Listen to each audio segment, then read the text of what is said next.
I promised everyone. Nagsabi ako na mag-sit down ako. Merong mga questions noon na sinabihan ko kayo na it needs to sit down. Pinut off ko yung sit down na yon. Sabi ko nga, I don't like talking about my life. So, hindi ko siya ginawa. Related siya sa letter A, PBBM's deception claim versus VP SD. So, kailangan mo kasi sabihin sa inyo ang simula hanggang ang huli. So, in chronological order ko siya para maintindihan niya yung kwento. So, yun. Yung deception. Actually, nung narinig ko yung deception,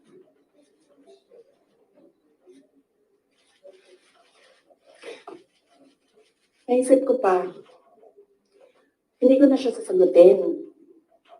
Kasi, for the love of God, presidente ka na. Importante pa ba yung nararamdaman mo? Di ba kapag presidente ka, hindi na importante yung pagod mo, yung luha mo, yung fatigue mo, yung stress mo. Hindi na siya importante. Because when you are president, importante dyan yung nararamdaman ng taong bayan.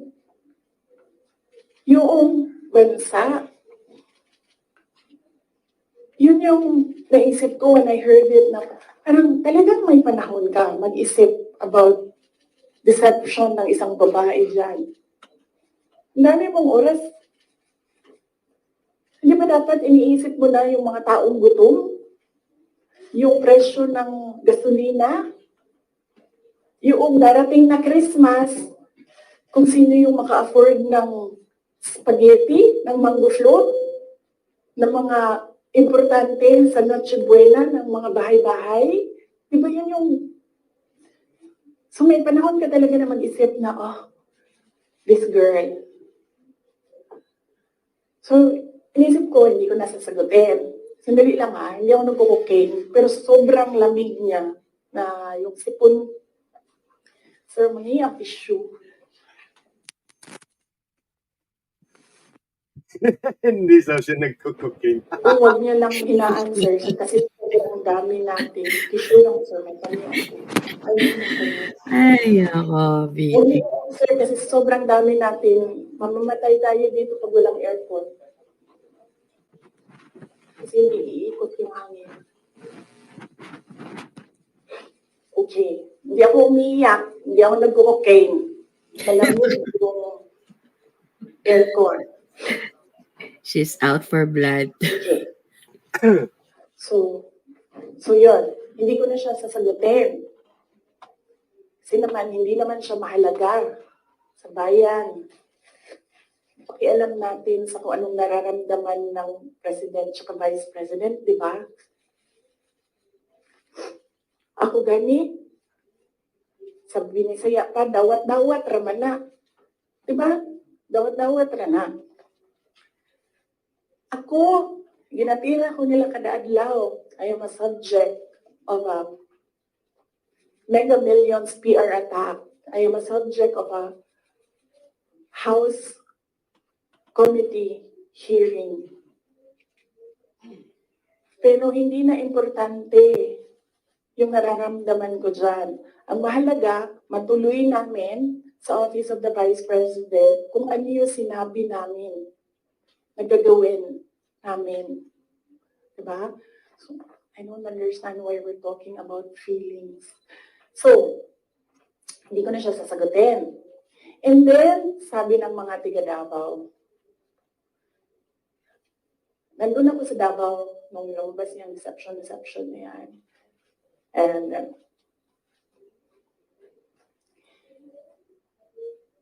iba-iba na yung reaction ng mga tiga Davao.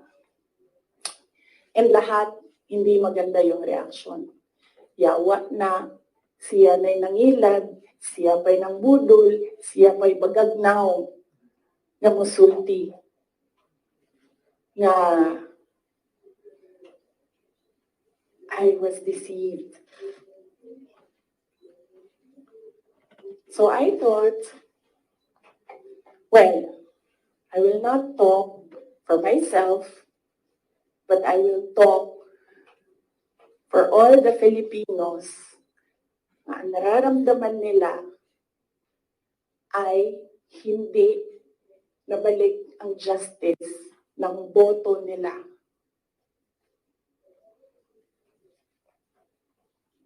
So yan yung context. Mahaba ng context. Okay? So nasaan ako? 2021 January. 2021 October filing. Kita ninyo ako nag-file ng mayor.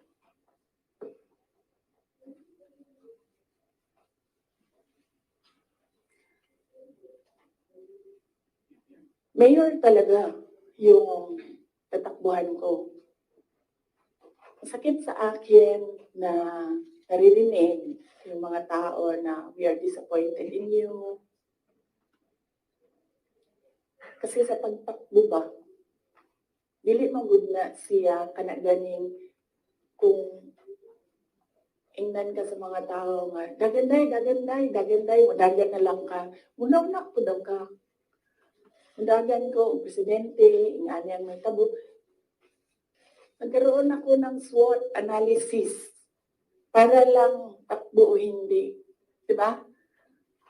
Lahat ng pumapasok sa opisina ko when I was mayor, meron akong paper nakahati ng ganyan. Okay, ikaw, you give me a pro and a con. You give me a positive and a negative running for president. Ganyan yung ginawa ko. And unfortunately, mas maraming negative kaysa sa lumabas na positive. And honestly, sa totoo lang, sabihin ko sa inyo, ang number one doon na positive, ganito lang. Ganito kasimple. Pangarap ko magkaroon ng effigy na sinusunog. Totoo yan. Because I feel na parang, wow, sino ba sa inyo, sino ba sa atin ang ginagawa ng effigy? Diba? Sino ba sa atin ang meron talagang tao na hindi matutulog ng ilang araw para gagawa ng effigy tapos susunugin? Diba? So naisip ko, when I become president, meron akong effigy. And susunugin nila, ay magpapapicture ako doon. Kasi hindi lahat ng tao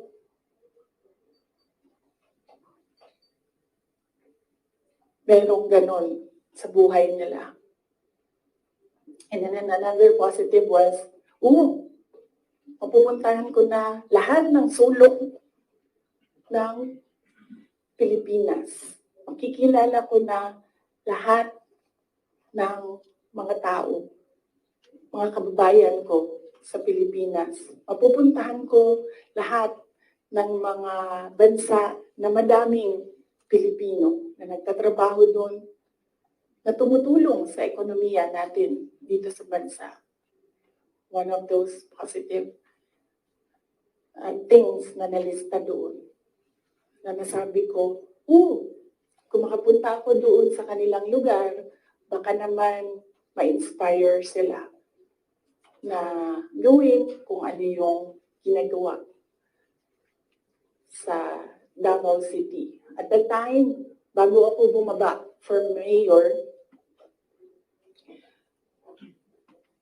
Davao City, nabayaran namin yung utang ng Davao City. 0 ang utang ng Davao City.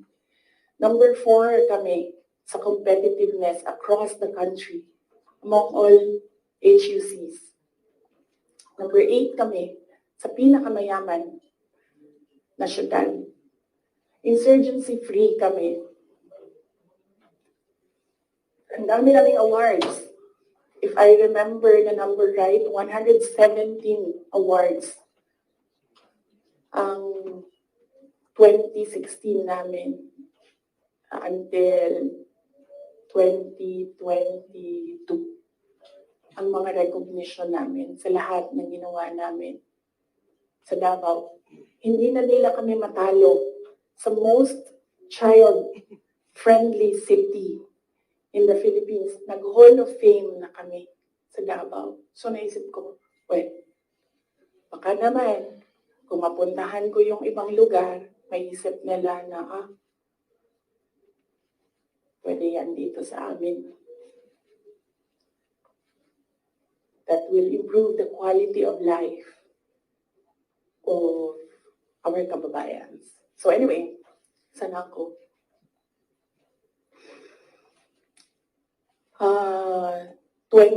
October, nag-file ako. Pagdating ng late October, after deadline ng filing, tumawag sa akin si Senator Amy Marcos. Sabi niya sa akin, pwede ka ba tumakbong Vice President? Sabi ko sa kanya, alam mo, hindi ko pa narinig, ever, na sinabi sa akin na tumakbo akong Vice President. Sabi ko, bakit mo ako nire-request ngayon na tumakbo ang Vice President? And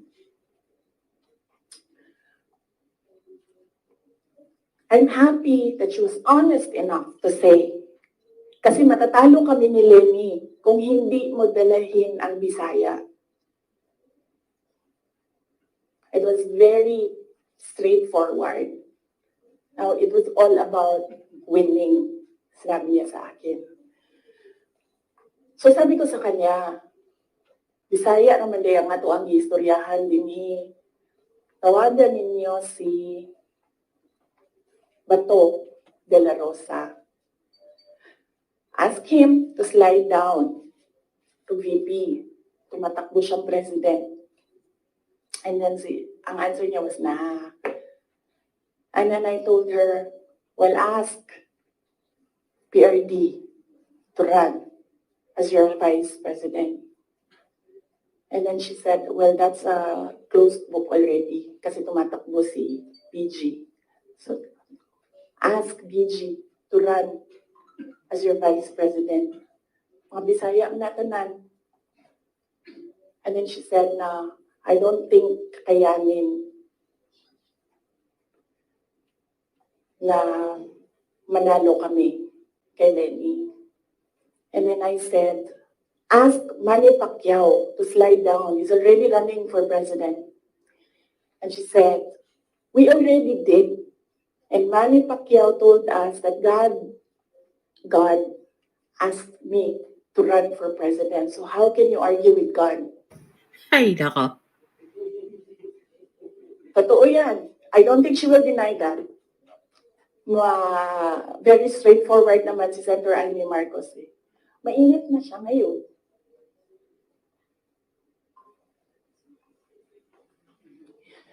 So, I said, sabi ko, it's never been talked about.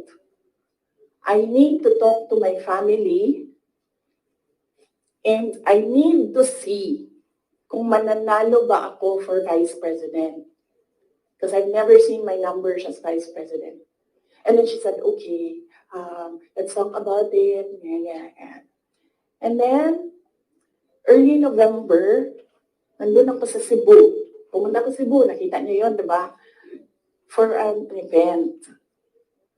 And, nandoon din sila. Hindi ko alam kung bakit sila. When I say sila, si BBM, tsaka si Senator Amy. And, nag-request sila ng pag-usap din. So sabi ko, okay, mag-usap tayo. Nagkita kami sa bahay ni Martin Romualdez. Kasi gusto umeksena ni Martin Romualdez, gumagawa siya ng party-party ko na birthday. And then pag-upo ko doon sa, I think you see the pictures. Upo ako sa couch, tabi ko si BBM. Sinabihan ko siya, huwag ka maniwala sa kanila. Huwag ka maniwala sa mga taong nagsasabi sa iyo na tatakbo akong president. Hindi ako tatakbo president, sinabi ko na yan. Sabi niya, yes, I know. Sinabi mo na rin yan noong pumunta kami during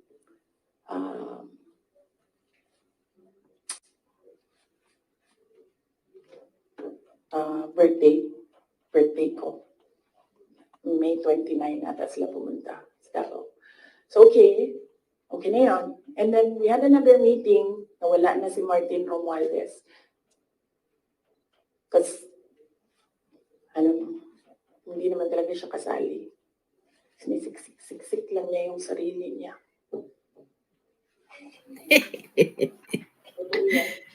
Ito yan. Papunta tayo kay Martin mamaya. Gusto niyo? Tawag sa kanya ng mga kasamahan niya doon sa house, Tambi! Kaya tambay, no? Anyway, nagkaroon kami ng ibang meeting. Sa Cebu pa rin. Face to face. Ako, si BBM, Senator Amy, and one other person. He's a private citizen. Hindi ako nagpaalam sa kanya na sasabihin ko na nandoon siya. So may isang tao pa doon who can say that this really happened. So sabi ko, again, I've not seen my numbers. Kung mananalo ako. Sabi ko, okay lang sa akin tumakbong Vice President. Sabi ko, number one, siguro ma-reduce konti ang disappointment ng mga tao sa hindi ko pagtakbong President. I think may intindihan na nila. And ito na lang yung i-offer ko sa kanila mag-Vice President ako. Number two, madaming big ticket projects. Si PRD. Sa build. At that time, na gusto ko sana makita na magawa para sa bayan. Kasi hindi natapos. Kasi kulang nga talaga ang 6 years. So sa ngayon, magte-third year na tayo, wala pa tayong nakikita ng big ticket projects, di ba? For 2028, huwag na kayong mag-expect na meron kayong makita. Kasi it takes more than 6 years to prepare for a big ticket project. So sabi ko, and sinabi ko sa sarili ko, bata pa naman ako, hindi naman ako nagmamadali, wala naman akong papupuntahan. And naisip ko, I cannot do anything more for Davao City. Number 4 na kami. And naisip ko, I don't think kaya ko siya i-elevate to number 3, number 2, number 1. Hanggang dun lang yung kaya ko gawin. So ibibigay ko sa iba, maybe they have more ideas, more innovation para mapagawa nilang number 3 ang Davao sa buong Pilipinas. So I said, okay, I need to see my numbers. Sabi nila, okay, we can do a quick and dirty survey. Sabi ko, oh, sige. Sabi ko, gawin nyo.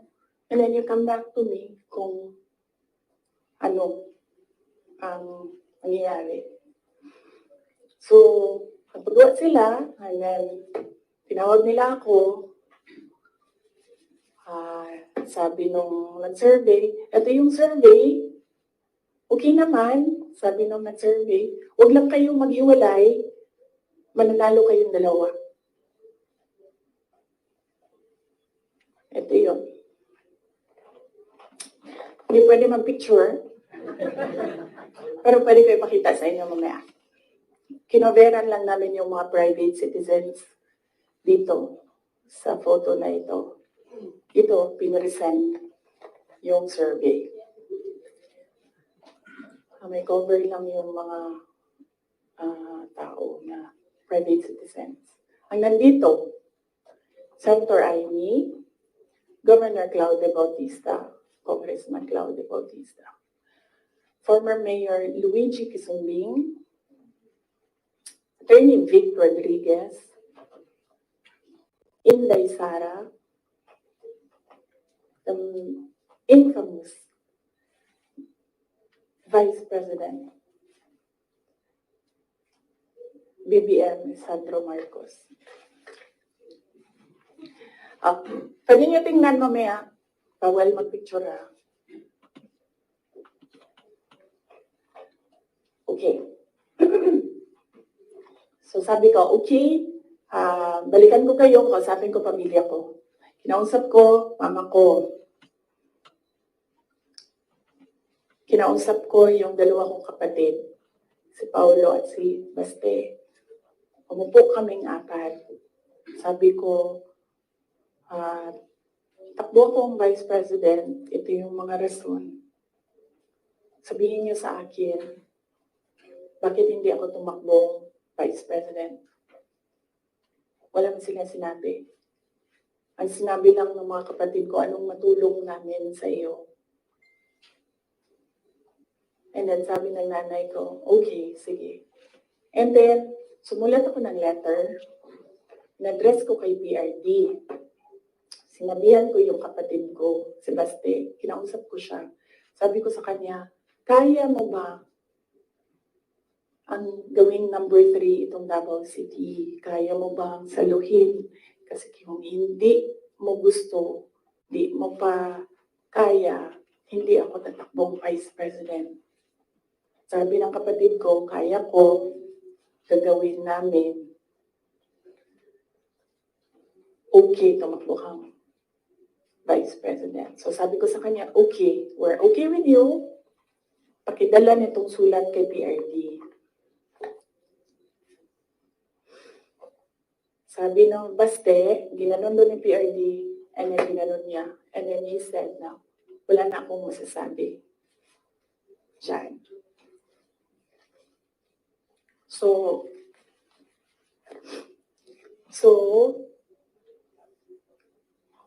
okay lang, sir, kasi kung babaan ninyo, masyado tayong madami dito, iinit siya.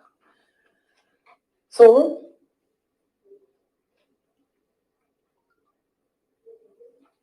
tumakbo akong Vice President, alam na natin lahat yun.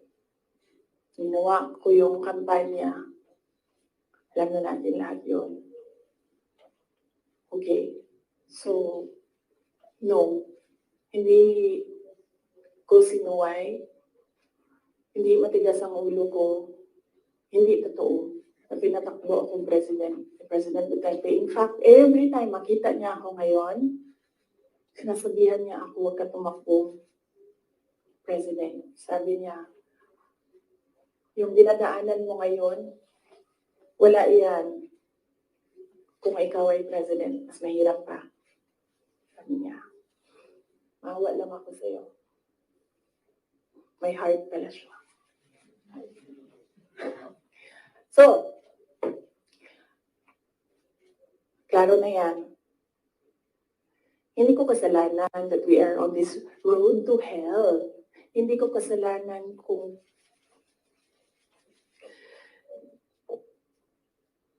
hindi marunong. Kasi kung alam mo naman na may kakulangan ka, bibilisan mo yung gagawin mo para mag-catch up.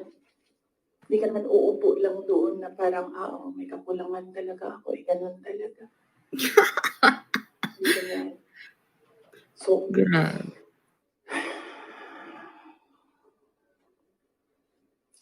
so that's that. And then, ito na kami ni Mr. Deception.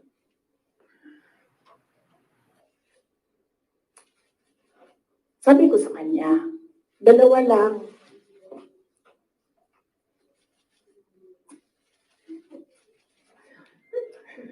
Para pantay. Dalawa lang. Sabi ko, dalawa lang. Ang request ko sa iyo, if you win, dalawa lang ang request ko sa iyo. And I think, I requested this na one-on-one kami online. Pero meron akong nabasa somewhere na merong nakikinig sa side niya. Kasi nag-post yung taong yon.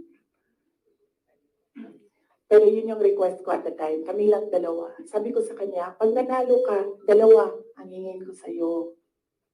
Unang-una, yung trabaho ko.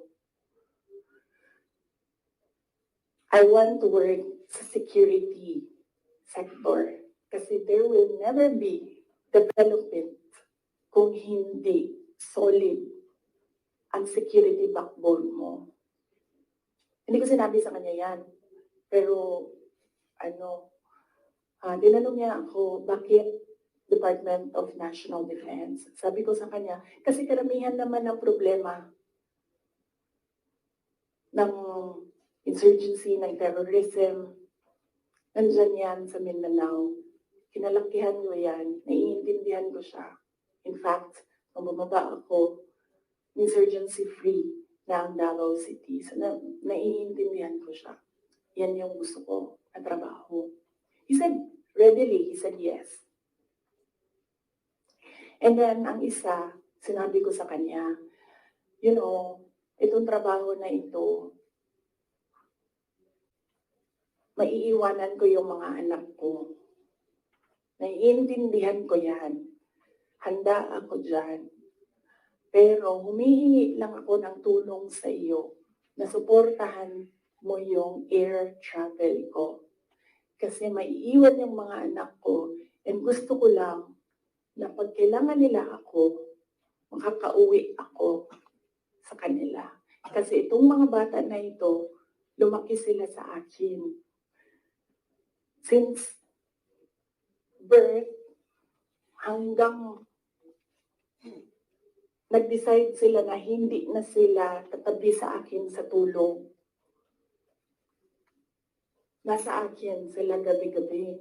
Except pag wala ako sa bahay dahil sa trabaho.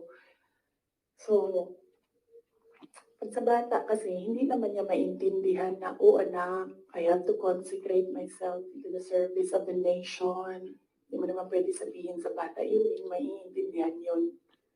So sinabi ko sa kanya, supportahan mo lang yung air travel ko because I need to go home to my children. Kasi kahit na Vice President ako, gusto ko pa rin na maalala nila na nandyan yung nanay nila dahil sa loob ng bahay. Hindi naman Vice President tingin sa akin ng mga anak ko. Just plain, mama, may kailangan ako, mama, may problema. Sabi niya, yes. Dalawa lang yun. Sabi niya, yes. In fairness, hindi siya yung nag-umindi sa DND. Hindi totoo yan na hindi binigay sa akin. Binigay yan. Nung nanalo na, sinabi ko na ito dati, ulitin ko lang. Nung nanalo na kami, nakita ko yung photo. And then I realized, sabi ko, gagawin talaga ng mga tao na ipaaway kami para masira yung partnership. Yun talaga ang gagawin. Lalong-lalo na ng mga yellow, ng mga liberal. Kasi yun yung gusto nila. So sabi ko, they will exploit this. And dahil nasa DND ako, araw-araw ako pagdududahan, anong ginagawa ng babaeng yan dyan? So, naiyahan, ginabuhat. Asam na siya daagto. Planning ako dita. Planning to overthrow the government. Kasi DND yan. Hawak mo ang military. So sabi ko sa sarili ko, ayaw ko na magtrabaho ng ganun. Na araw-araw ka pinag-iisipan na meron kang gawin. Samok ra siya ba? Magtrabaho ka o nanapay nga na intriga. Madaot lang imuhang kamada. So yun po, sabi ko sa kanya, pwede ba ako lumipat sa education? Kasi 3 naman yung plataforma ko. Mapayapang pamumuhay, trabaho, edukasyon. So sabi ko, pwede ako lumipat ng DepEd. Sinabi ko din sa kanya kung bakit. Ayaw ko na intrigahin ako. And then he said yes. So napunta ako sa DepEd. And then the other one, sabi ko, supportan mo yung air travel ko. Sabi ko, di na nangyari yun. Pinilit namin, hindi na natupad yun. Isang beses sinabihan ko siya. Sabi ko, pwede ba sabihan mo yung 250? Kasi na ako ang priority, hindi ikaw. Kasi yan yung usapan natin. Kasi naiintindihan mo, di ba, na meron akong maliliit na anak. Kasi namin siya, do I have to tell them? A semi-British accent. And then I said, of course. Kasi presidente ka, ikaw magsabi. So, hindi na. Isang beses. And then one time, priority daw si Lisa. Hindi ko alam kung anong trabaho niya para sa bayan na ito. And then one time, priority daw si ganyan. So, I said, okay. This is,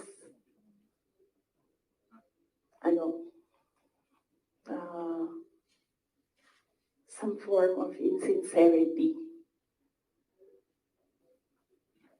Okay, wala namang problema yan. Maliit na bagay lang yan kasi akin. Problema ko lang naman yan, hindi man yung problema ng bayan. Problema ko ng bayan, paano ako babiyahe. Hindi naman. So, maliit na bagay. Ako na gagawa ng paraan para ako maging nanay. Hindi na ninyo problema yan. Maliit na bagay lang yan. Okay. So, that was that. That was personal sa aming dalawa. And then, dito na tayo sa DepEd. Alam niyo na yon, diba? Sinabi ko na sa inyo. Ang budget ng DepEd. Question? Yes, ma'am. Hindi ko kasalanan na we're in this road to hell. Hindi ko kasalanan na hindi marunong. You did not finish your sentence, ma'am. Can you elaborate po? Hindi marunong maging presidente ang nakaupo. Boom. Kailangan ko ba yun? Hindi. Kasi sinasabi ng mga tao, kasalanan mo kasi hindi ka tumakbo, ikaw sana yung presidente, hindi siya. But then I said, maaga ako nagsabi na hindi ako tatakbo for president. May madaming mga negative doon sa listahan. Okay. So, yes, sir. Yes. Sir, tapos ka na. Balikan kita. Ikaw muna, sir. Hanggang anong oras ito, JC? It's up to you, ma'am. To you?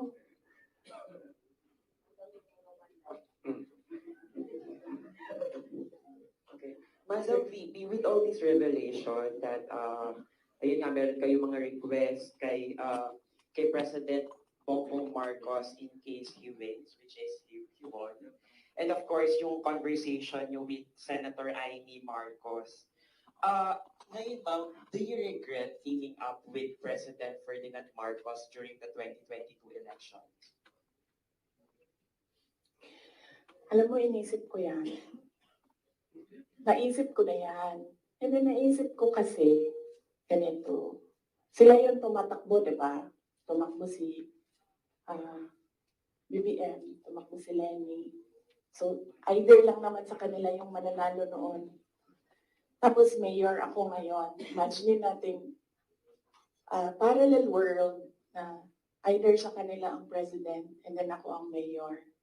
So I'm sure, lahat ng mga nakapalibot sa kanila, magtitingin pa rin sila sa akin doon sa Davao City.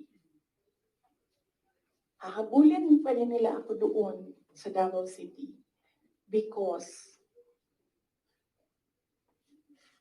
tinitingnan nila, yung mga nakapalibot sa kanila, wala na yan silang pakialam kasi president na sila, di ba? Pero yung mga nakapalibot sa kanila, may pakialam. Kasi sila yung tumitingin ng future. Sila yung tumitingin ng 2028. And then, meron akong realization yan because ang nagsabi sa akin yan, si former Senate President Manny Villar. Sabi niya, wala kang kawala dyan. Saan ka man magtago, saan ka man pumunta, hahabulin ka nila. Kasi tinitingnan nila ang 2028. So,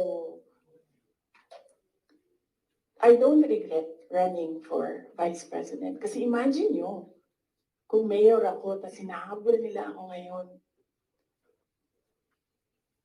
Diba? Napakadali nila ako i-suspend. Napakadali nila ako kasuhan. Napakadali nila ako tanggalin sa pwesto as mayor. Ngayon, hindi nila ako matanggal.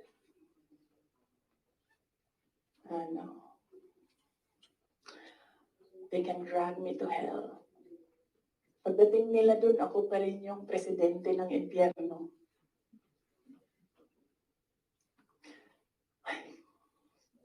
Yes. Yes. Pero ako ng ballpen, lagyan ko lang ng note kung saan ako nag-stop kasi para alam natin saan tayo mag-start. Mamaya. Kung sinabi niyo po na hindi kayo nagsisi na tumakbo kayo for Vice President, pero nagsisi po ba kayo na nakipag-tandem kayo kay President Bongbong Marcos? Hindi man ako na-request ni VP Lenny na tumakbong Vice President. Yeah. No, hindi ko pinagsisihan yung pagtakbo ko as Vice President. And hindi ko din pinagsisihan na makipag-tandem ako sa kanya. I'm sure merong rason ng Diyos kung bakit ako nilagay dito sa upuan na ito, sa ilalim ng seal na yan. Para rin siguro sa kanya, para kay BBM, or para sa bayan, hindi ko alam kung anong rason ng Diyos. Sometimes, or all the time, hindi natin nakikita ang rason ng Diyos. Nakukonect na lang natin siya kapag meron lang ibang nangyari sa buhay natin. Siguro, yun yung rason. Para, ganito, gawin ko, bullshitin ko sila ng bullshitin. Bullshit kayong lahat.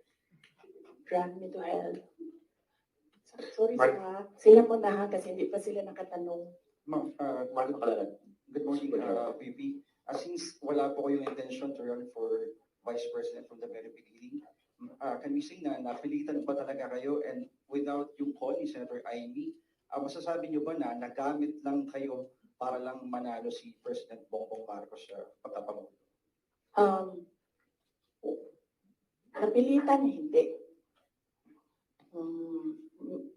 Very rational yung decision making ko sa pagtakbo as Vice President. Sinabi ko kanina. Ganon din ginawa ko. Nilista ko yung positive, nilista ko yung negative. Nandun yung positive, sinabihan ko yung pamilya ko. Tell me the negatives. So, ano yung isang tanong? Nagamit. Yes. Clear naman yun. Tinanong ko, bakit ako? And then she said, matatalo kami ni Lenny kung hindi mo dalho ng mga Bisaya. Kaya nagbigay ako ng options. Bisaya tanan. De La Rosa, Bongo, Manny Pacquiao. And then she said na hindi kakayanin. Except for Manny Pacquiao, hindi naman siya nagsabi na hindi kakayanin. Ang sinabi lang niya, nag-refuse si Senator Manny Pacquiao. So, of course, ginamit nila ako para manalo sila. Obvious naman yun. Gusto niyo makita yung survey? Hindi ko siya dala. Pero next time dalhin ko, and then pwede kayo tumingin pero hindi kayo pwede mag-picture. Yes, ma'am. Sure, DWIC. Yes. Ma'am, good morning. Ayong buntag, ma'am. So, tanaw niyo, ma'am, sa tingin mo, ma'am, dapat tumakbo na lang po kayong presidente. DJ, kung papabalikin ako, tatakbo kang Vice President. Lagay ko dyan. Drag me to hell. Ma'am Marlene po from Radyo sa Estrada. Here po, ma'am. Yes, ma'am. Ma'am, having said na hindi mo kasalanan na hindi marunong maging presidente, yun ako po ngayon, ibig sabihin ba hindi po kayo kontento sa trabaho po ni Pangulo? Kaya nga umalis ako, di ba, sa administration. Hindi ko na gusto yung mga naririnig ko doon. Hindi ko na gusto yung mga nakikita ko doon. Kayo, kung gusto niyo ng pera, natatakot kayo, kayo na. Huwag niyo na ako isali. The reason why, noong 2016, ito, sidebar na lang ito, hindi ito kasali lang, ito tayo tatagal nito. Huwag na yan. Sige. Ay hindi. Hindi ko na gusto. Kung presidente niyo siya, okay lang. Ako, hanggang vice president lang ako. Hanggang number 2 lang itong bansa na ito. Wala itong number 1 para sa akin. Yes, Bea, Ma'am Borajo. Yes po. Hi ma'am, kanina po kasi sinabi niyo na, ma'am here, yes.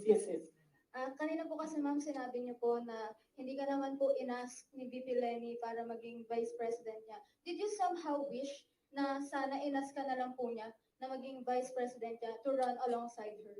Hindi, ma'am, inuukog o midaog sila ni Gukdon, mangyapon na nila si PRD, di ba? Mag-ICC, gihapon na, ay, samot na. Si Trillanes o si Lenny, magkauman man na sila. So kung presidente si Lenny, ilahag hapon ng ICC. Alam niyo ba bakit hindi umuusad yung ICC? Kwento ko sa inyo next time. Masyado na kayong madaming material. Pwede na natin i-cut ito.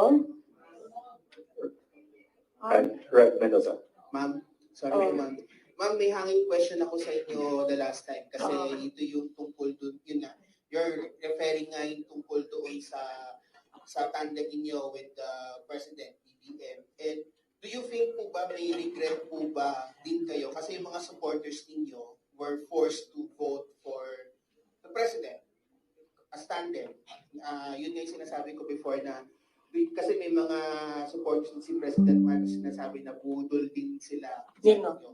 Budol ako. Oo, nabudol din daw kayo nabudol din sila sa inyo. Tapos parang ganun sinasabi ng mga loyalista ni BBM na bumoto sa inyo as tandem. So, pwede na po ba masagot yun, ma'am, kung sa tingin niyo po ba bumaba yung pagbaba ng inyong suporta sa mga loyalista ni BBM ay parang enough po ba sa inyo na or does it matter po ba na bumaba yung suporta ng mga loyalista ni BBM sa inyo? Hindi ko alam kung ano yung nire-refer nila na nabudol ko sila. Hiningi nila sa akin yung kampanya ko, binigay ko sa kanila, nanalo sila. So, saan na ng budol?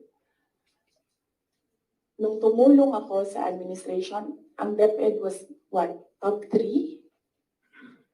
The morale of the teachers were so high na they were happy maghirap na magturo, rain or shine, doon sa mga classrooms.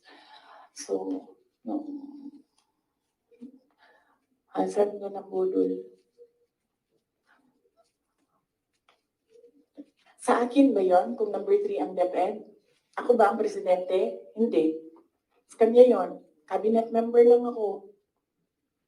Diba? Accomplishments ng DepEd. Sa akin ba yon? Hindi. Sa bayan yon. Accomplishment yon ng president. So, budol. Ms. Aracel Garcia, Fuji TV. Good afternoon.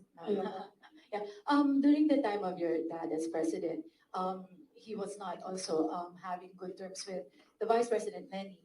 And now apparently parang naging naging president yon on this administration as well. How do you feel about that? And my follow-up question would be, are you looking into running on 2028 as president? Okay. So, si PRD, in all fairness to the person, hindi yung nanggigipit ng tao. Hindi niya ginipit si Lenny Robredo. Tinanong ko, Bakit 700 lang yung budget ninyo at the time? Kasi 700 lang talaga ang pinropose. Hindi natin alam anong rason. Yan yung sinabi ko doon sa budget hearing. Hindi siya nanggigipit. Sinuspend ba ni PRD o tinanggal sa pwesto mga politiko na kaibigan ni Lenny? Lahat ng mga tumatanggap sa kanya doon sa iba't ibang lugar, nasuspend ba yun? Nawalan ba ng budget? Wala naman. I don't remember anyone ever complaining na naalis sila sa pwesto kasi kaibigan nila sila ni Robredo. Wala.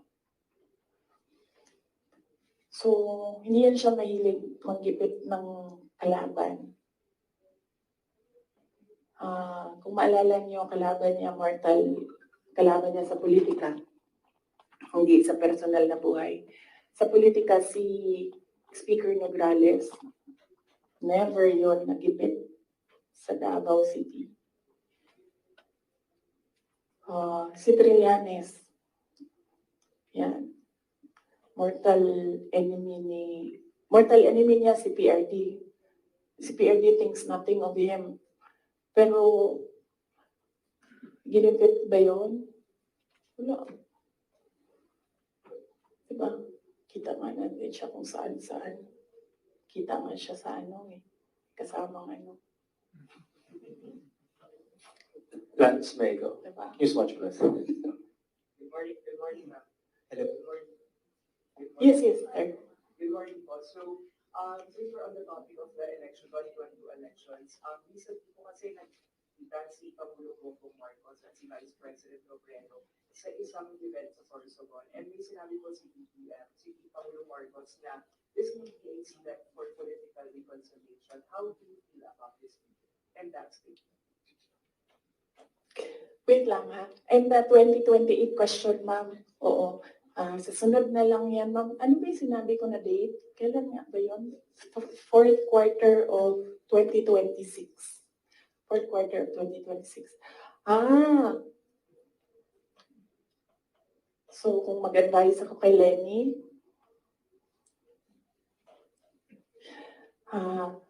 Ma'am Lenny, manood ka ng aking sit down. Yan lang. Wait, hindi ko na ituloy ito. Hello, good morning po, Sir Edison. Madam Vice President. Ang papa niyo po ang naggawa ng desisyon against all Filipinos na may libing si Marcos Sr. sa libigan ng mga bayani. Ano na po nangyari ngayon? Nakalimutan na po ba ng nakaupo ngayon? Maraming salamat. Hindi ko alam. Pero isang beses sinabihan ko talaga si Senator Amy. Sabi ko sa kanya, kung hindi kayo tumigil, huhukayin ko yung tatay ninyo. Itatapon ko siya sa West Philippine Sea. Sinabihan ko si Senator Amy. One of these days, pupunta ako dun, kukunin ko yung katawan ng tatay niyo, tapon ko yan dun sa West Philippine Sea. Everything sumagot siya. There's the PRRD right there. Ano ko nga nakakita. May ibang tao. Pero Senator Amy naman, kilala niyo naman siya, di ba? Diretso yan magsalita. Hindi yan, hindi siya, she's I believe, a sincere person. Sana tayo? Yes, sir. Hindi marunong maging presidente. Presidente na nakaupo kayo. You mentioned na hindi mo na gusto yung mga nakikita at naririnig when you were there. And second question mo, I'm genuinely curious because you had a long narration of what transpired from 2021 until 2022. There was a lot of negotiating, there was a lot of political discussions of who to run, who will step down. But I'm genuinely curious about where's the public in all of these discussions? Where did you ever discuss policies, platform? Because it's as if it's political families discussing the future of the country without regard for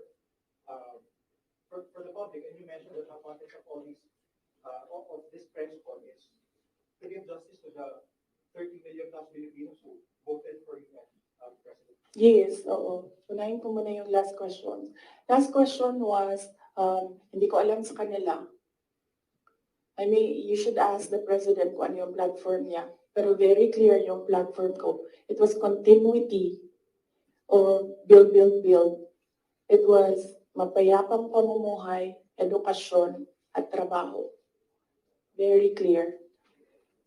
And when I won, it was still mapayapang pamumuhay and trabaho and edukasyon, all related to security. And noong hindi ko nakuha yung overarching na sector, I focused on education. Siguro yan na rin yung sagot sa unang question mo. Paano ko nasabi na i-substantiate ko yung sinasabi ko? I don't ever remember may platform siya na sinabi kung anong gagawin niya para sa bansang ito. Di niya sinabi ano ang gagawin natin sa food security. Wala siyang sinabi kung anong gagawin natin sa inflation na darating. Kasi alam naman natin na at the time na darating yun eh. Kasi nakikita na, na-forecast na siya. So, yan yung pagsasubstantiate ko sa sinabi mo. I don't ever remember, may plataforma siya, I don't ever remember him discussing kung ano ang gagawin sa problema ngayon. Alam niyo noon, pag pumupunta ko sa 7-Eleven, expensive yan na tindahan, di ba? Ay, sorry, 7-Eleven. Pero yes, expensive sila. Kasi, ano sila, go-to. Mabilis ka makabili, nandun yung kailangan mo. 1,500 ko noon. Bili na ako ng corned beef, bili na ako ng tinapay, bili na ako ng ano-ano. Ngayon, ang 1,500 ko, tsokolate na lang ang mabili ko. Tsaka ice cream. Wala na ang corned beef, wala na ang tinapay. So, yes. Just very quick follow-up. Did the conversation happen between you and Senator Amy? You mentioned na tatawag. Hindi kasi conversation yun eh, group chat yun. Tapos, noong banat sila ng banat, sinabihan ko na talaga siya. Sabi ko, one of these days, hukayin ko talaga yan. Tapon yun, once Philippine Sea ang tatay ninyo. Okay, so pwede tumuloy na muna tayo. Ha? Kasi gutom na ako. Ma'am, Ma'am, Kelly Cordero po from Bomba Radio. Ma'am, sinabi niyo po na hindi niyo nagugustuhan po yung pamamalakad niya ni PBBM. Kung irarank niyo po, in a scale of 1 to 10, 10 is the highest, ilan po ang rate niyo sa performance po ni PBBM? Nasabi ko kanina, 10 is the highest, 1 lang ang rating niya. Sabi ko na kanina, di ba, kung kayo gusto niyo, wala man akong problema. Uli na lang ako isali. Di man lang pasang-awan. Hanggang number 2. 1. Number 1 ng Pilipinas ngayon. Kung meron man, ang daming number 1. Iba-ibang direksyon sila. Ma'am, follow-up lang po, since you mentioned na President Ferdinand Marcos, you don't remember at all him discussing with you kung ano yung platform niya when he ran for the presidency. Pero kayo po ba, did you insist na parang sa part ninyo, this is what you want for the country? Yes. Oo. Sa kanya or sa tao? Sa kanya po, nung nagdi-discuss kayo na dapat po may plataforma tayo. Kasi naman, di ba, ang expectation mo, pag tumakbo yung tao, meron siyang sinasabi na gagawin niya. And, pasensya na. Pero nung nakaupo ako doon at the time, hindi ako nakikinig sa kanya. Ang naririnig ko lang, sama-sama tayong babangon muli. Apparently, yun lang yung naririnig ko. And when you say, sama-sama tayong babangon muli, you will do something to make this country the best that it can be. Kasi sama-sama tayong babangon muli, di ba? So, ibig sabihin, walang maiiwan. But apparently, madami ang naiiwan ngayon. Yun lang naririnig ko noon. Ang mali ko ata is nag-assume ako na when you say sama-sama tayong babangon muli, naggawa ka ng mga bagay para sa bayan at para sa taong bayan. Nag-assume ako na ang gagawin niya ay mas maganda pa, mas maayos pa, mas magaling pa sa lahat ng dumaan na presidente. Sir, ako din kaganyan sa'yo. Tapusin na natin ito. Otherwise, hindi ka tayo matapos ngayon, babalik tayo bukas sa Bado. Ma'am, ikaw lang yun at ako, ma'am. Sila, they want a weekend, ma'am.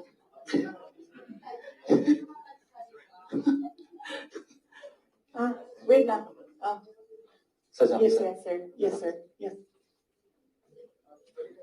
Yung sa political reconciliation kuno ni President Marcos pati ni dating former Vice President Lenny Robredo, hingin ko na lang po siguro yung assessment nyo na bilang, ayun nga po, tumakbo kayo kasi ginamit kayo para manalo laban kay Lenny kasi nga natatalo na raw sila. So sa tingin nyo, bakit po kaya ngayon nakikipagkita?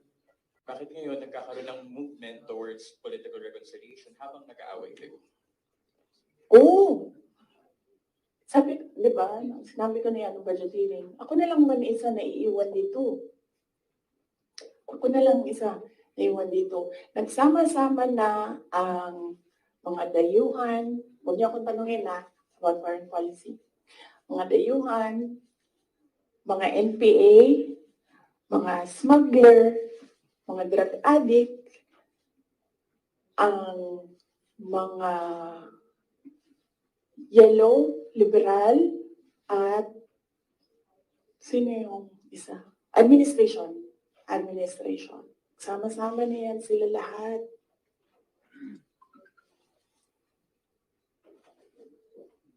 Ako lang na naiwan dito sa kaya nga ito lang ang lamesa natin.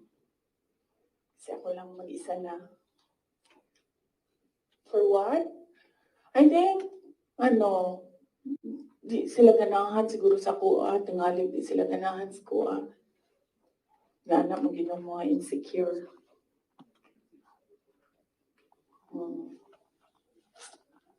So, ang tagline ng OVP is para sa Diyos, bayan, at bawat pamilyang Pilipino. Hindi na po ngayon. Starting today, ang tagline ng OVP is, drag me to hell. Sarap isang curious. Tama na. Tutuloy ko pa yung aking May punta pa tayo kay Martin Romualdez. After this, let's allow the Vice President to speak again. Oh. Sasaki-san. Yes, sir.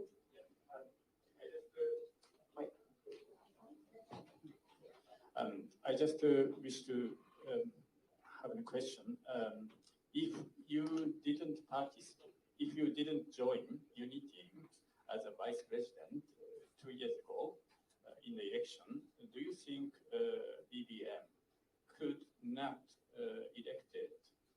And do you think that was better without for people of the Philippines? And also, do you feel your contribution was underestimated or ignored by the administration? Contribution to the campaign, to the election. Okay. If I did not run, would he have won? I do not know. I've not seen his numbers without my number, but I'm sure their side has seen his numbers against Leni Robredo with and without Sara Duterte.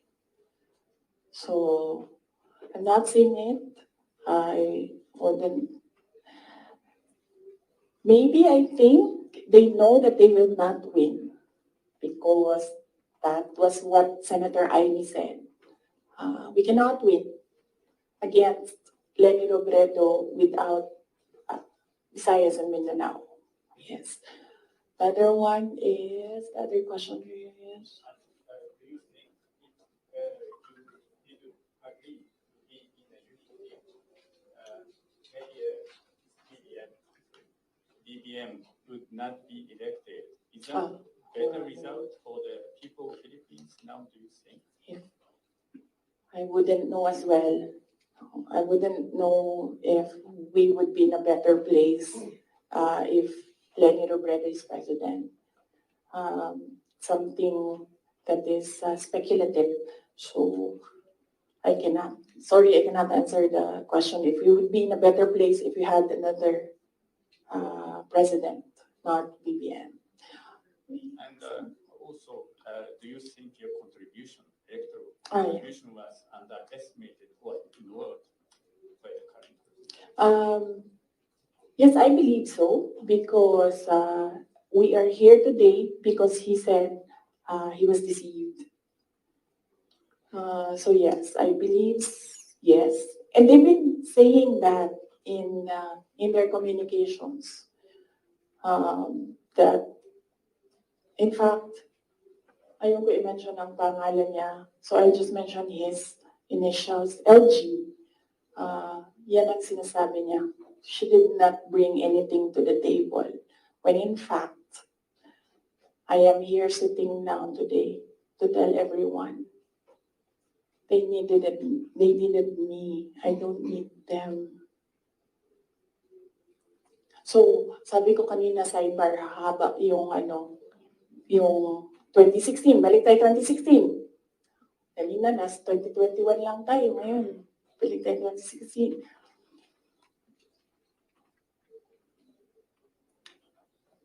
Maalala ninyo, ayaw tumakbo ni President Duterte ng president kung hindi ako tatakbong mayor. Paulit-ulit niya yan sinasabi, hindi ako tatakbo kasi si Inday Sara ayaw niya tumakbong mayor.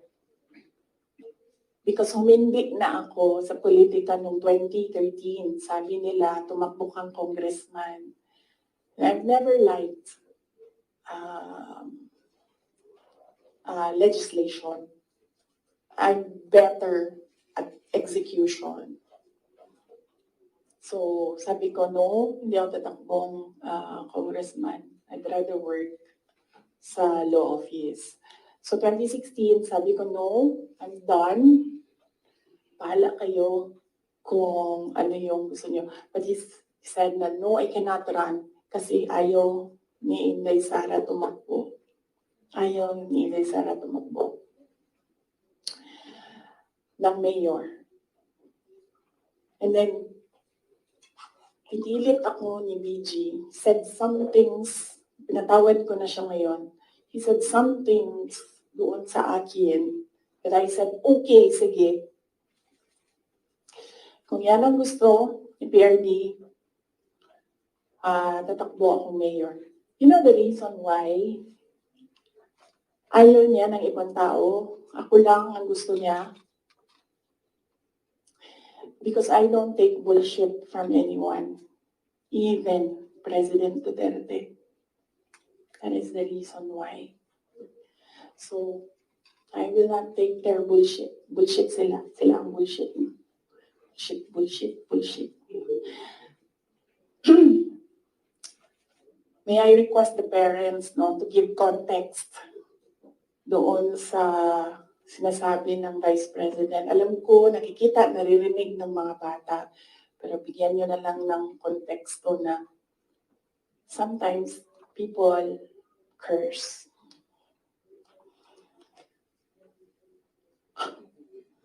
Ano na? Oh, so DepEd. So, personal, and then, bakit ako nag-resign, umalis sa administration, DepEd. Alam niyo na yon. Sinabi ko na yan. 2 tao lang nagkocontrol dyan. Ulitin ko lang mabilis. Si Zaldico, Martin Romualdez. Kita natin yan. Tingnan niyo ang NEP, tingnan niyo ang GAA, tingnan niyo ang tingnan niyo ang NEP, tingnan niyo ang GAB, General Appropriations Bill, tingnan niyo ang GAA. Makikita ninyo ang galawan dyan. Hindi na siya kailangan ng expert. Sundan niyo lang kung ano yung nagbabago. Anong isa pa? Na-proof ko dyan, yung AKAP. Diba? Nagtalo sila sa AKAP. Sinasabi ng mga senador, hindi naman namin nakita yun noon eh. Sabi ni Zaldico, o diba? Pinirmahan nyo, digital signature ninyo, pinahiram ninyo, pinirmahan nyo yan. Andun yan. Wala nang bycam na nangyayari. At sa akin lang, presidente ka, di ba? So you have a full cabinet of experts, finance experts, nandyan sa iyo. So nakikita nila, di ba? Oh, President, Mr. President, ito po yung NEP natin. Pero pagdating po sa GAB, ganito na po yung nangyari. Di ba magtatanong ka na, ano nangyari? Bakit naging ganito? Di ba? O ako lang ba yun?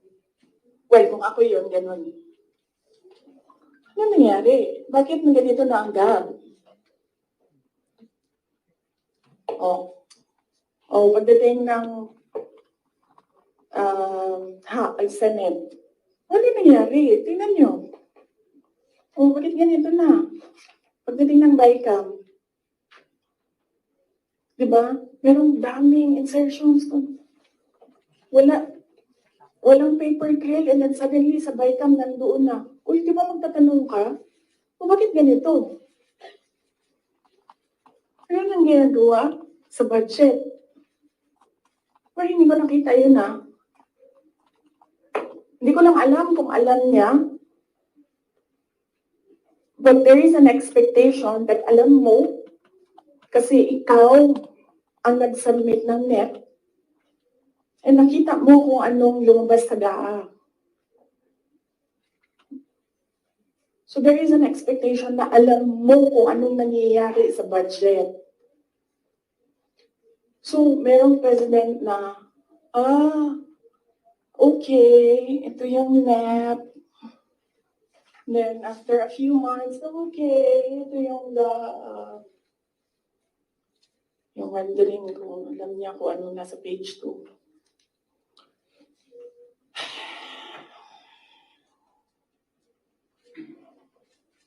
So, that's the budget.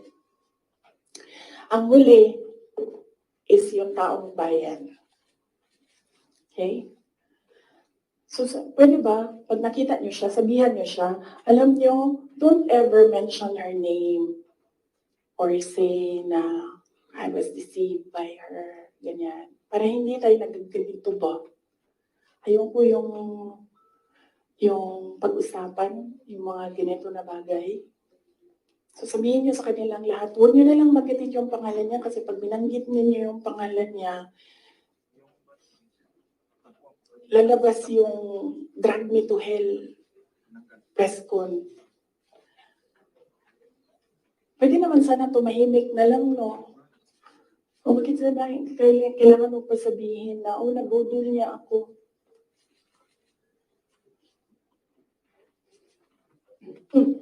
So, taong bayan.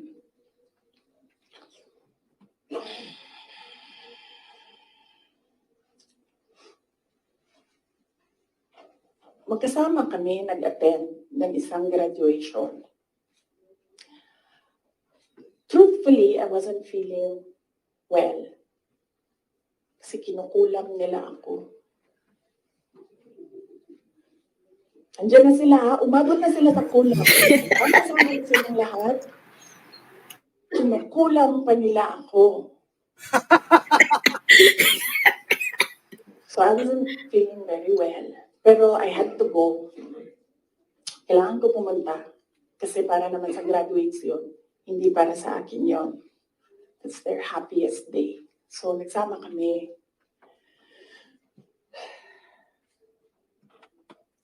Nagsama kami. Katayo kami. Doon. And merong isang graduate na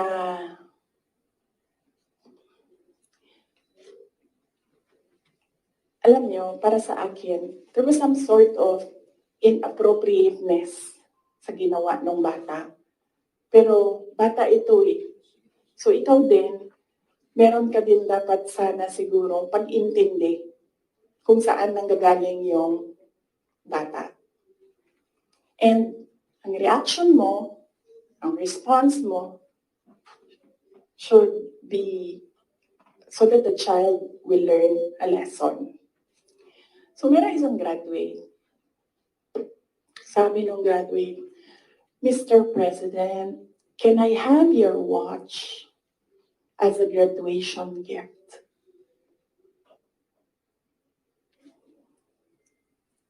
And narinig ko, sabi ako, di ba?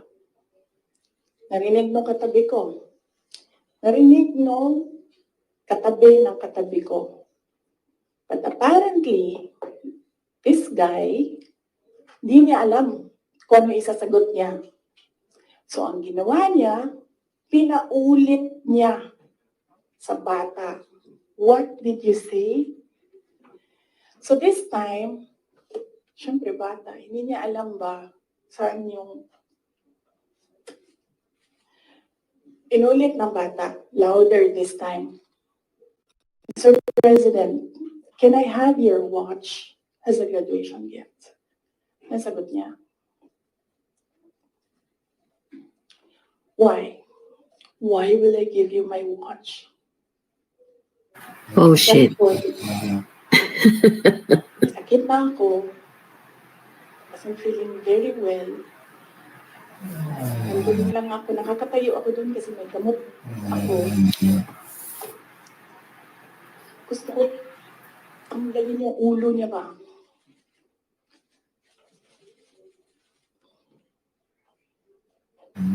I realized toxic na yung relationship.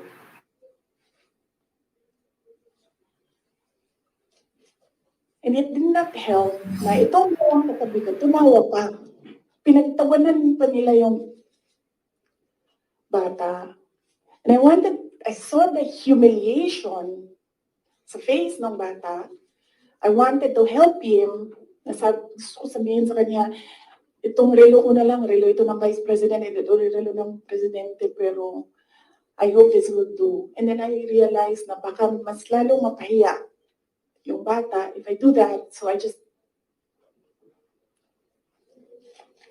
imagined myself cutting his head.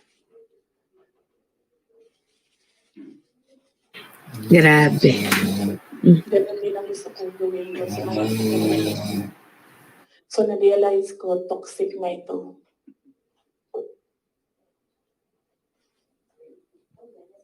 Parts each, meron nagsisnore daw. Sabi nila. Ngayon graduation, hanapin yung footage, makikita niyo doon yung mukha. Ito sigurong katabi ko. Nakamute naman ako. Lip read niya. Yung sinasabi niya. Why?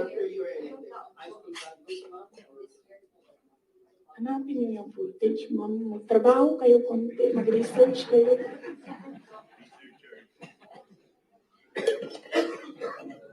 O hindi po ako humihik, ha? Gusto ko sabihin sa kanya. Bago ko tanggalin ang ulo mo, yung batang yan yung magpapakamatay para sa bayan natin. Nag-aral yan ng 4 na taon, naghirap yan ng 4 na taon, walang tulog araw-araw para mag-training kasi mamamatay yan para sa bayan natin. Yan yung batang yan, ang mapuputulan ng daliri diyan sa fiasco ninyo sa West Philippine Sea. And then, I got his hand. So, doon, na-realize ko, toxic na, di ba? Ganyan na yung imagination mo. Ang imagination mo, sinasakal mo na yung tao. And then I said, this is over. Tapos na. And then, so hindi pa natigil. Doon sa Tamayong, sa barangay Tamayong, sa Davao. Alala niyo? Pinupuk-puk nila yung mga tao doon. Hinampas, pinupuk. Doon sa diversion road ng Davao City, tinirgas nila yung mga tao doon. Isang tao lang ang hinahanap mo, ha? Bakit mo pukpukin yung 30? Bakit mo itirgas yung 100? Paano nag-surrender yung tao? Di ba kinausap lang? Kinausap lang siya. Mag-surrender ka. And then he said, okay, I will surrender. So anong purpose na pukpukin yung tao na hindi naman niya alam na saan si Pastor Kibuloy, nandun lang siya, nagtatrabaho, doon siya nakatira. Anong purpose? Anong purpose na i-tear gas mo yung tao for expressing his desperation, his frustration, his anger? Para lang maghanap ng isang tao na in the end, paano nag-surrender? Kinausap. Nag-surrender siya.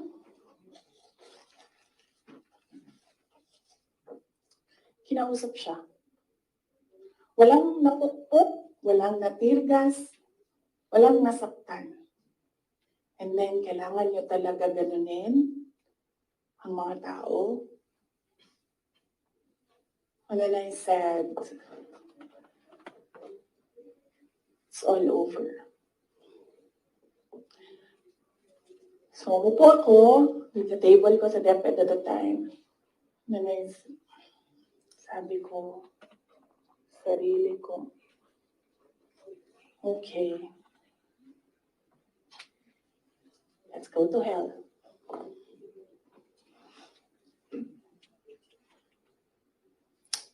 So, ano bang ginagawa nila? Balik tayo dun sa yung political reconciliation. Ang gusto nila, hindi ko sinasabi silang lahat, ha? Si Martin Romualdez lang.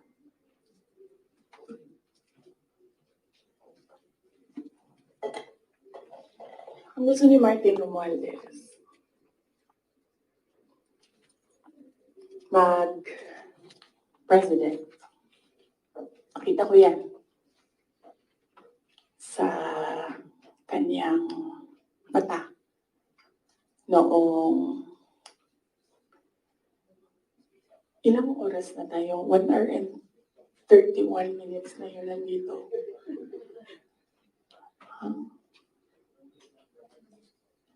I-cut na lang natin. Tapos next week yung Martin. Pwede, madami na kayong material, di ba? Okay na yun? Oh. Sige. Ang questions natin doon lang sa 1, 2, 3, ha? Sa personal, sa budget, sa DepEd, and kung the way he treats. Alam nyo, may red flag na yan noon eh. Kung kampanya, may red flag na yan. But unfortunately,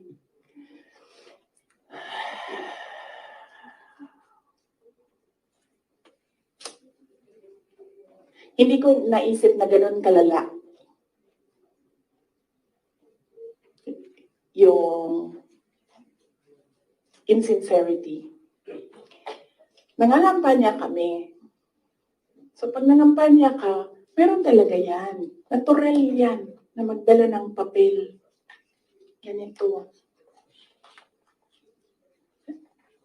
Pag ikaw politiko ka, alam mo na yan. Pag may magdadala yan na papel, Sometimes, ganito, naka-envelope. Sometimes, folded paper maliit. Iba-ibang, ano. So, daming tao, may isang matandang babae. Dala siya. Tiningnan niya. Ayaw niya tanggapin. Ayaw niya kunin yung papel. So, ang ginawa ko, para that person will not feel bad, sabi ko, ako na lang. Ginawa ko. Mabilis lang kasi yun. Diba? Kasi, ano yan eh, motorcade. So, mabilis yan. Pag ganon, gumanon, ginanon, ako na lang. Tapos, tinanong ko, may number. Sabi niya, oh, meron. Pagbulit ko alam mo na yan dapat, diba? So, doon sa truck, binasa ko. 1 page lang naman, binasa ko. Simple. Request of 5,000 pesos for livelihood. Tumingin siya sa akin. Sabi niya, ano? Sabi ko, ako na bahala dito. Maliit lang na bagay ito. Ako na. Sabi niya, okay, sige. Yan lang.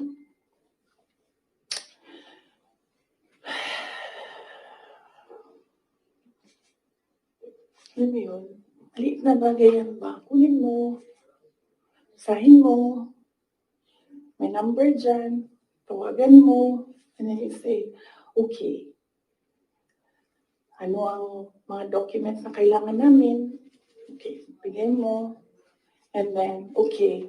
Complete documents. Ayan. Tapos, ano mo, for some people, wala lang yung 5,000. But for other people, 5,000 is everything. Then, merong governor ngayon, hanapin niyo siya. Hindi siya nag-BBM. Kasi, at first, ayaw niya sabihin. Ayaw ko sabihin yung pangalan niya kasi ayaw niya talaga ikwento. Pinilit-pilit namin siya. Bakit ayaw mo mag-BBM? Bakit ayaw mo mag-BBM? Ayaw ko sabihin kung sino yung kasama ko. Pero, may kasama ako. And then, bakit ayaw mo mag-BBM? Sabi nung kasama ko, kausapin natin ito. Iupo natin itong governor na ito. Sabi ko, okay, sige. Bakit ayaw mo mag-BBM? Sabihin mo sa akin. Tayo mo. Ganun din ang kwento ng governor. May ibang version lang, konti. Hindi straightforward na ganun. Ang kwento ng governor. Siya nakita ko with my own 2 eyes kasi ako yung nag-i-escort sa kanya. And for that reason, hindi ako mag-BBM. Okay na, sabi ko sa kanya, okay, di na magsara ka na lang. And sabi niya, sige, ikaw walang problema.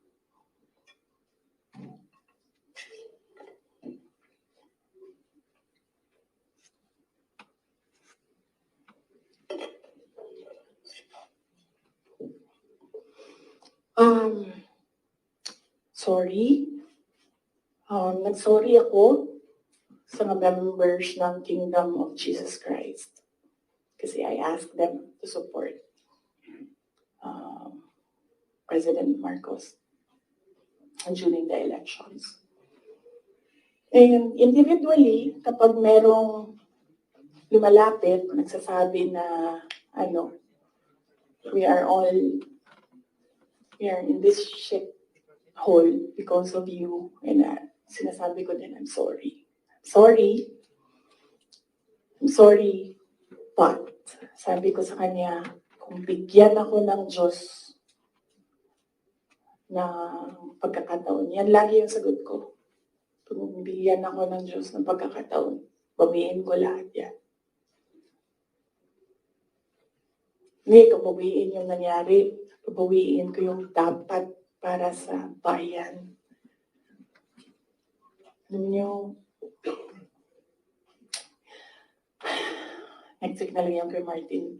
Pero si Martin talaga is an embarrassment for the Philippines in the global stage. Kakahiya.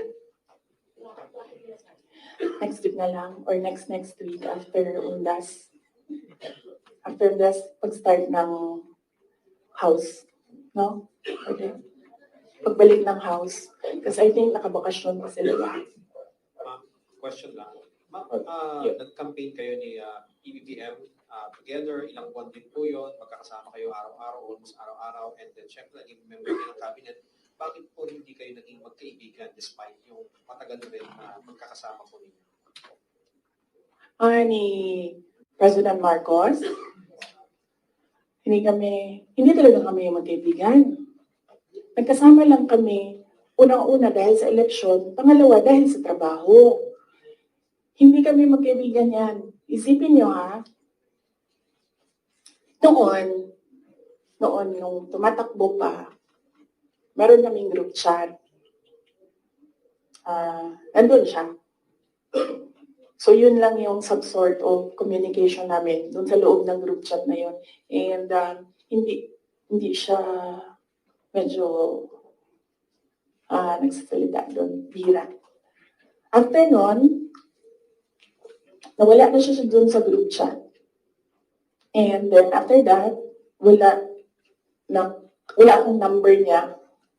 I'm sure may number siya sa akin. Kasi syempre, nandyan yan sa mga staff mo, sa aid mo, diba? Yung number ng Vice President. Pero, wala kaming, some sort of communication. Nothing at all. Except nung magkasama kami para mangampanya. Yan lang. Sa labas niyan, wala na.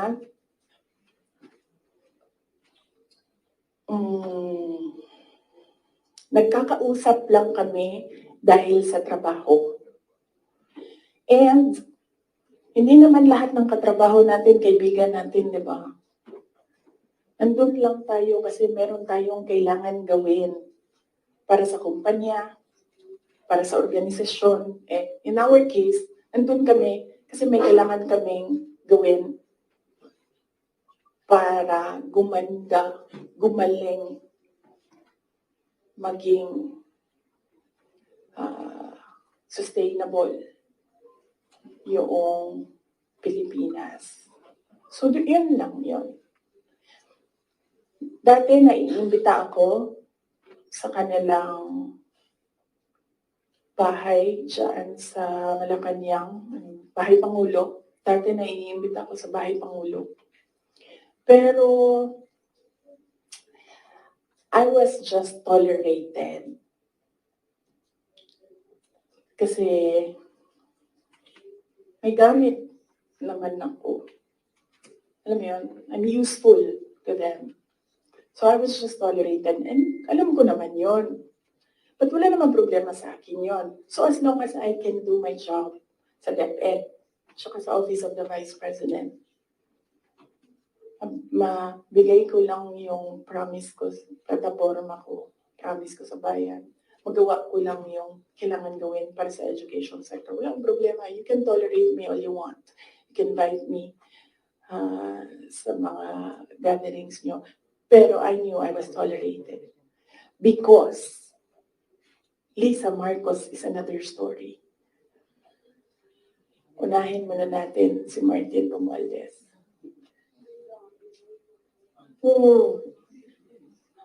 Kaya nga sabi ko, sabihan niyo sila, huwag nila bunggitin yung pangalan ko. Yes. Is Marcos part of dun sa sinasabi niyong time?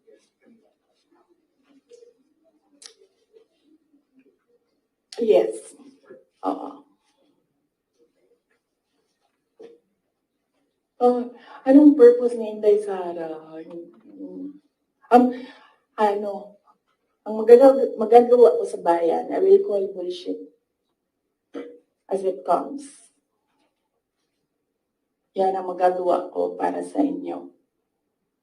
Kung bullshit siya, sabihin ko sa inyo, bullshit talaga yan. And, yes, As I said, huwag kayong mag-alala sa akin. Hindi ko kailangan ng pera. Kaya hindi ako magdadala sa pera. Kasi ang pinakagusto ko sa buhay ko, hindi siya nabibili ng pera. So kahit man meron akong 500 billion sa likod ko, hindi pa rin mabibili yung gusto ko. So hindi ko siya kailangan. And hindi ako takot. That's why I said, you can drag me to hell all you want. Wala akong problema sa akin yan. Si Martin ba?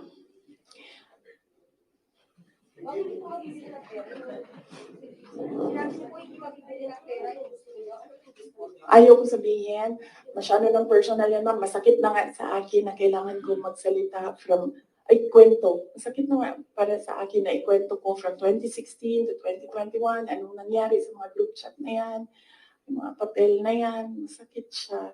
I don't like talking about my life. Gusto niyo pag-usapan ng pagbabago campaign, tree planting namin?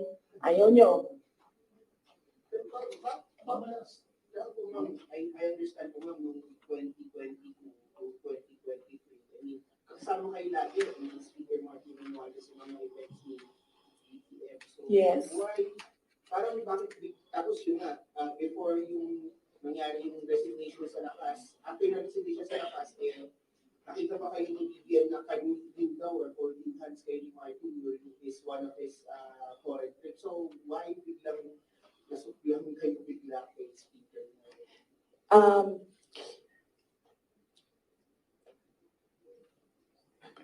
That the time, na-ambush niya ako ni Martin.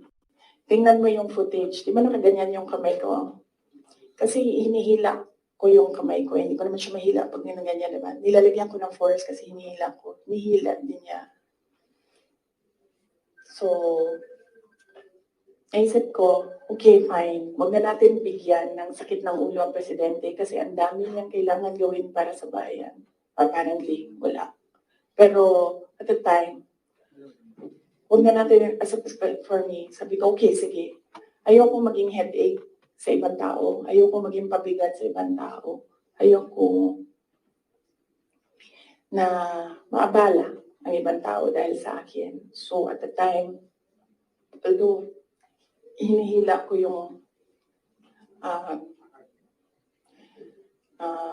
half-hearted din yun na ginaganon niya. So, okay. Sige. May red flag din yan si Martin eh. Magkatabi kami niyan sa airplane nung kampanya. May sinabi ako sa kanya, may sagot siya sa akin. Pero yes, imagine niyo, meron tayong speaker na on record, on paper, in another country, na tumanggap ng suhol. Kaya.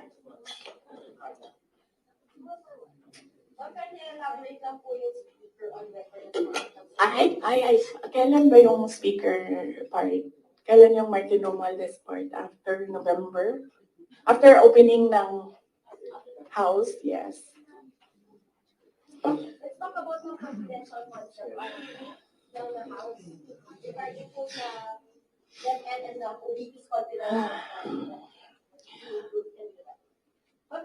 Yes, as I said, antayin natin yung next hearing ng House, Good Governance. Masyado pa kasi masyadong maaga sagutin sila. Walang lumalabas eh. Gusto ko lumabas so that parang magsalita. Wala. Kahapon, wala naman.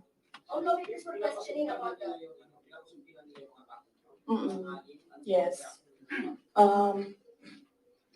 Ang posisyon ko dyan, sa DepEd, hindi na ako nakikipag-usap sa kanila doon. Sabi ko, okay na bahala ko anong gusto niyong gawin dyan. Pero dito sa Office of the Vice President, sinasabihan ko yung mga tao na kapangalan, kung ano yung gusto mong gawin, yun ang susuportahan ko.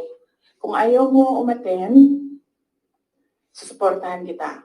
Kung gusto mo umattend, supportahan kita. Hindi ko pipilitin kung ano yung dapat mong gawin. Mag-decide ka, and then kung ano yung path, decide on the path that you will take, I will support you on that. So, hindi pa kami nagkausap nung merong mga subpoena, hindi pa kami nagkausap kung ano yung gusto nilang gagawin. Basta sinabihan ko sila, I will be with you every step of the way. Sinabihan ko din sila, kung ang decision mo ay magpa-detain, sinabihan ko din sila, sasamahan kita doon sa loob ng detention. Walang problema yan sa akin. Kasi hindi naman lahat ng mga tao kasi sanay sa pressure, sa stress. Hindi sila sanay sa mga ganyan na ilalagay ka sa national TV, papahiyain ka. Hindi lahat ng tao nakakapag-isip ka agad kung anong gagawin, kung anong sasabihin. So some of them really are saying na pa-detain na lang ako. And then sabi ko sa kanila na okay, walang problema yan. Samahan ko kayo sa detention. Sorry, on the issue of budget naman, since parang final na sa House part ng 733 million, what would that mean for the OVP satellite offices? Would that mean like total shutdown of the satellite? Inaantay namin yung GAA. So, pag nandyan na yung General Appropriations Act, alam na namin kung ano, ilan. And then meron na kaming mga options ngayon. Unfortunately, hindi namin siya ma-finalize kasi yung mga options namin kasi hindi namin talaga nakikita kung ano yung nasa batas. Hindi pa kasi batas yung GAB. So, antayin namin, pag nakita na namin kung ano yung numbers, then pipiliin na namin anong options para sa Office of the Vice President. But rest assured,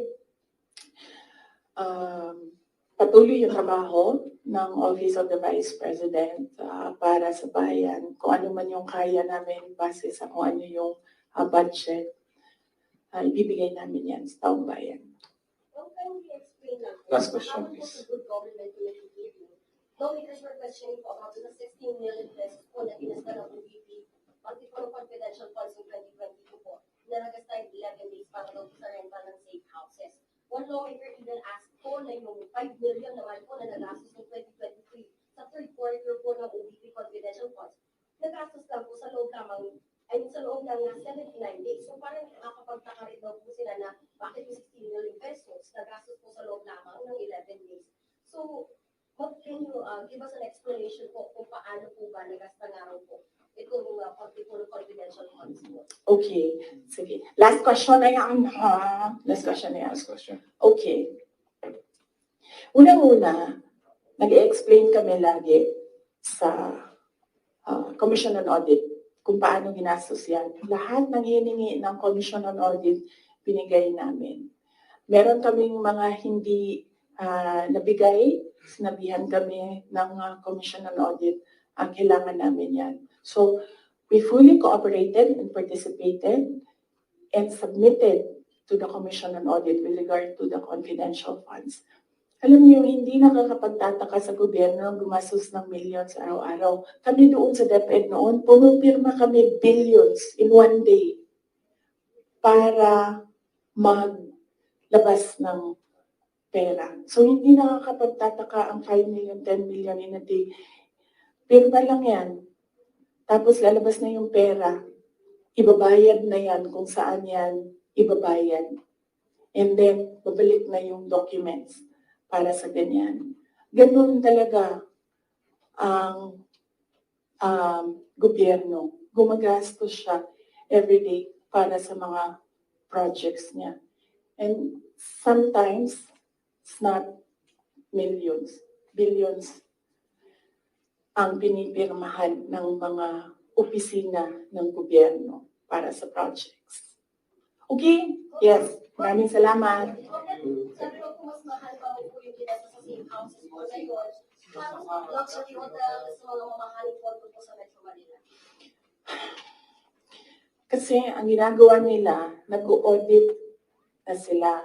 Kaya ako hindi sumasagot doon sa kanila kasi ang ginagawa nila, sila na yung nag-audit. Hindi naman yan tinanong ng Commission on Audit. Ang hiningi lang ng Commission on Audit, ano yung documents para sa mga expenditures. So, sinubmit namin yon. And in fact, nakikita nila yun kasi sinubina nila lahat ng documents. The thing with the hearing is kung makikita mo, kahapon, hindi ko napanood, kaya hindi ako mag-comment, pero nakita ko sa transcript na kahit anong sabihin ng tao na nakaupo doon, ng resource person, kukontrahin siya noong nagtatanong.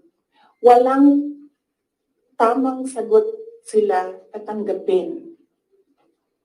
Kahit yung COA na mismo ang nagsabi kung ano yung trabaho niya, hindi nila tinatanggap na sagot.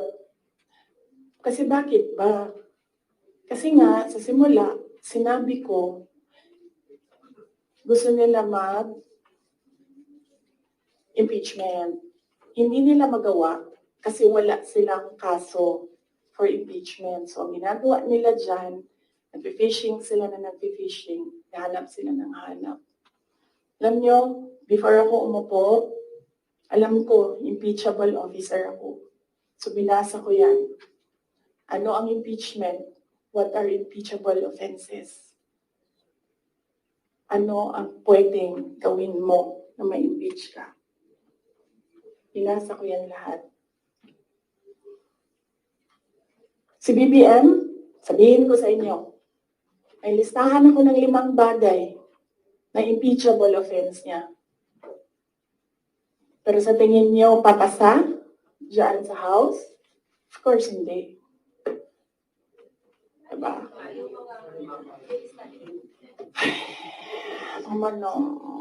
Last question. Hindi ba kayo nakapagod? I mean, Last question. grabe ang energy ninyo. Hindi.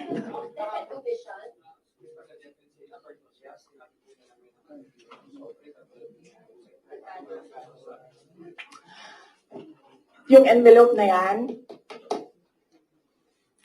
kaya ako sinasabi kanina, antayin natin yung next hearing.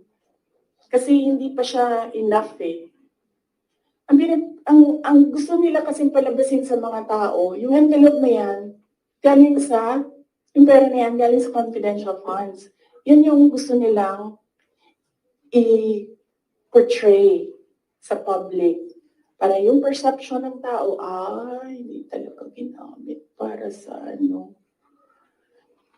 Pero kasi, para sa akin, kulang pa siya. So, inaantay ko yung next hearing. Bago ko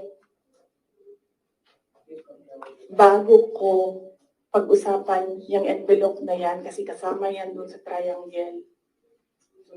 Yes. No. Hindi yan sagot sa tanong mo. No, I will not answer questions anymore. Yes. Marian. Thank you. Thank you.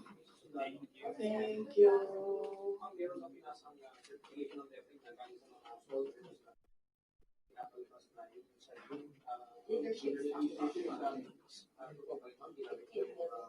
Hindi ginamit ang confidential funds sa AFP.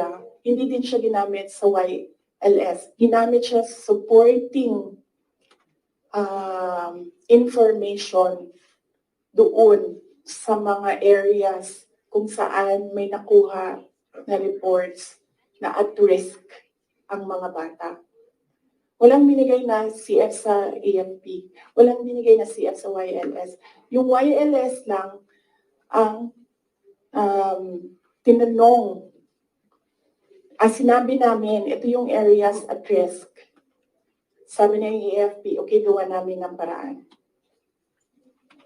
based on information we gathered doon sa baba. Antayin natin yung next hearing, antayin natin kung ano yung